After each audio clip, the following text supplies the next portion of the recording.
right back to my argument of Aang not just being like a young, immature kid show character, but actually extremely deep and wise, and the way that we just like brush over all of his trauma is insane because I know that like they kind of brush over it story-wise because his backstory is so hard and heavy that like if they were to go into it, it would probably exceed like a kid show and move more into like an adult theme. But even still, regardless, he does deal with his trauma so beautifully and like humbly, and we forget that he kind of deals with it not in a way that like normal people would, but like monks. And like I know in the real world monks are like spiritually enlightened, and they like the way that they function is different than the rest of us, and the way that they like perceive things and their spirituality and all of that. And honestly, I think that's beautiful about Aang. I think it's a beautiful representation of like kind of that side of the world that we don't really see that often. Not to mention his wisdom when he's talking to Katara, you get a little bit into his head of just how deeply emotionally mature and loving he really is. I feel the same way about characters like Tanjiro and Deku. However, even they don't have near as hard of a backstory as Aang. Like,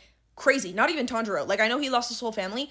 Aang lost everything. He lost everything. And he's still soft and sweet and like telling Katara to try to forgive. I know that that's like its own issue in and of itself, but to me, I think what he said to Katara is extremely wise and not selfish, and a lot of people see it that way. I don't see it that way at all. I think it shows just who he really is, and he's just such an amazing main character.